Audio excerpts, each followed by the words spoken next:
waMwari. Inini ndinoitwawo Shupikai Adelaide Gateko.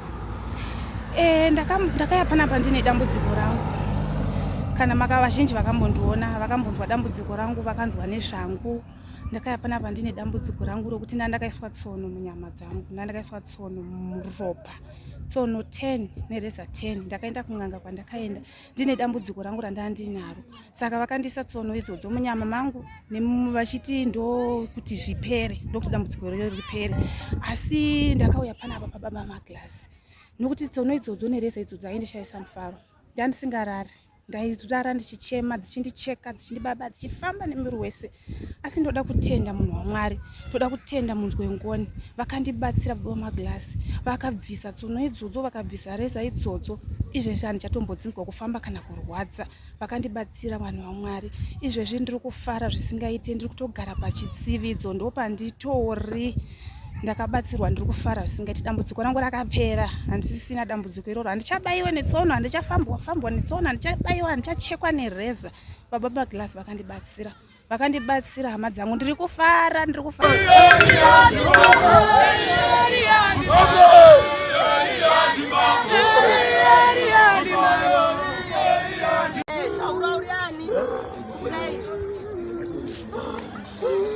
Taura usatipedzere nguva uriani.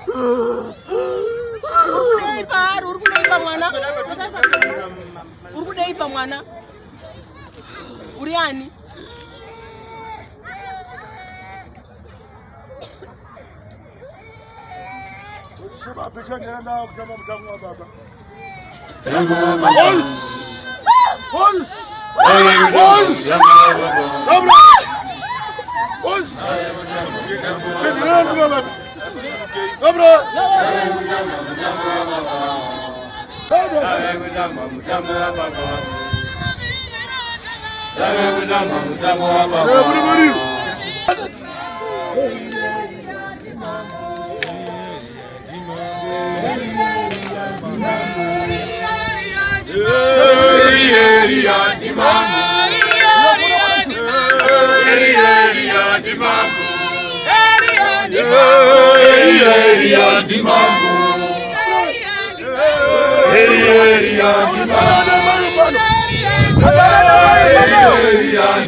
Ndine eprango. Saka pandakasvika apa ndakanzwa chiveve.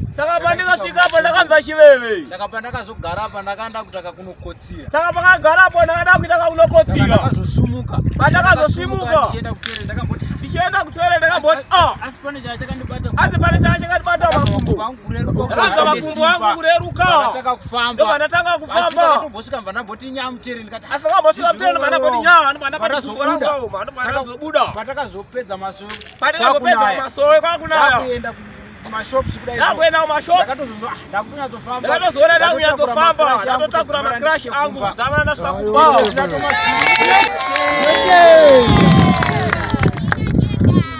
Hallelujah. Ari kubimba kwakangara paenda kuti. Uya uchiva. Ndinoda kutendawo. Ndakauya panapa mukatibatsira maererano nematambudziko akanga ari. Ndakauya panapa mukatibatsira. Ndokubora kuemba shere. Chivyo kuweva baba mwana wa baba mkuru ayo nezvigayo kwaMurewa. Oh, zvigayo kwaMurewa. Vokazondi. Ine license yako ke? Ichokwadi. Pano pa wazvaira zvikwambo zvako.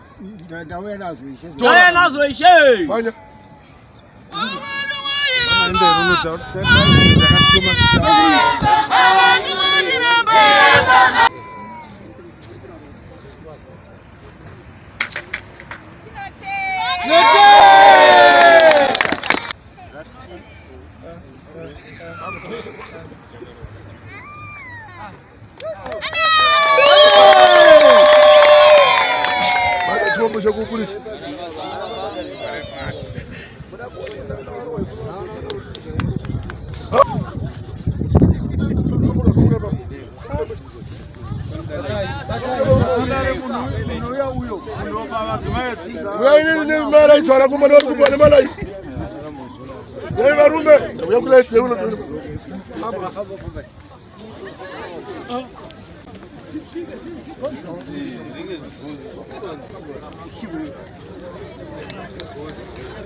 Haleluya. Hizo tunatuma na baba. Hizo tunatuma kuita basfa.